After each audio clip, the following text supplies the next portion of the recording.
না। নমস্কার, আমি জ্যোতিষী তন্ময় মল্লিক।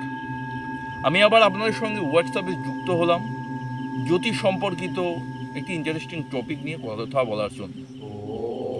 আজকের যে টপিকটি নিয়ে আপনাদের সঙ্গে কথা বলতে চাই সংক্ষিপ্তভাবে, টপিকটি হলো বিবাহিত জীবন। কার বিবাহিত জীবন ভালো, কার বিবাহিত জীবন খারাপ, সেটা আপনি ন্যাচারাল চার্ট থেকে কী করে বুঝবেন?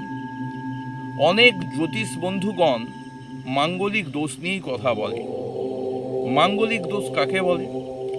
লগ্ন, চতুর্থ, সপ্তম, অষ্টম, দ্বাদশ এই ঘরে যদি মঙ্গল থাকে সেটাকে মাঙ্গলিক বলা হয়। জাতক জাতিকার যদি এই ঘরগুলোয় যদি মঙ্গল থাকে সাধারণভাবে মাঙ্গলিক বলা হয়। লগ্ন, চতুর্থ, সপ্তম, অষ্টম, দ্বাদশ।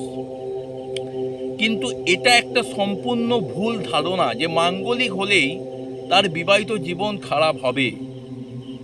মঙ্গলকে দেখতে হবে নবতারা চক্রে। নবতারা বলে একটা চক্র আছে যেখানে জন্ম, সম্পদ, বিপদ, ক্ষেম, প্রত্যরী, সাধন, নিধন, মিত্র, অতিমিত্র। মঙ্গল যদি এই ঘরগুলোয় যদি নবতারা চক্রের বিনাশ নক্ষত্রে থাকে এবং মঙ্গলের ডিগ্রি যদি 15 ডিগ্রির মধ্যে থাকে, এক একটা ঘরের মান থাকে 30 ডিগ্রি করে, মঙ্গল যদি 15 ডিগ্রির মধ্যে থাকে এবং বিনাশ নক্ষত্রে যদি থাকে মাঙ্গলিকের প্রভাব বৃদ্ধি পায়। এই হাউসে যদি মঙ্গলের সঙ্গে কেতু যুক্ত হয়ে যায় তাহলে তাদের বৈধব্য যোগও দেখা যায়। বিয়ের পরে মেয়েদের যদি জন্মছকে মঙ্গল এবং কেতু এই হাউসে থাকে, এই হাউসে যদি মঙ্গল বৃহস্পতি থাকে, অনেকে বলে ওটা মাঙ্গলিক যোগটা কাটিয়ে দেয়। আমি বলছি তারা হয়তো জ্যোতিষ সম্বন্ধে কিছুই জানে না। মঙ্গল বৃহস্পতির যোগ যদি এইট হাউসে থাকে মাঙ্গলিকের প্রভাব আরও বাড়িয়ে দেয়।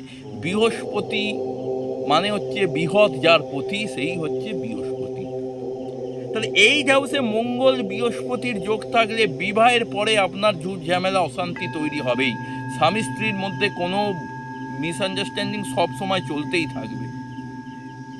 আমি আজকে যে তথ্যটি দিচ্ছি সেটা মাঙ্গলিক হলেই বিবাহিত জীবন খারাপ হয় সেটা নয়। আমাদের প্রত্যেকের জীবনে 7th হাউস থেকে বিবাহ বিচার করা হয়। তাহলে 7th হাউসে লগ্নকে 1 নম্বর কাউন্ট করে যদি আপনি 7th হাউসে যান, 7th হাউসে যদি বৃহস্পতি বা চন্দ্র যে কোনো একটি গ্রহ বসে যায় তাহলে আপনার বিবাহিত জীবন ছাড়খাড় হয়ে যেতে পারে। আজকে এই তথ্যটি দিলাম। আপনারা দেখুন বিবাহের পরে যাদের ডিভোর্সের কেস মামলা চলছে বা বিবাহিত জীবনে প্রবেশ করার পরে আপনারা শান্তিতে নেই, তাদের ন্যাটাল চ্যাটে দেখুন মাঙ্গলিকের থেকেও ভয়ঙ্কর। 7ম হাউসে যদি বৃহস্পতি থাকে তার বিবাহিত জীবন কোনোদিন ভালো হবে না।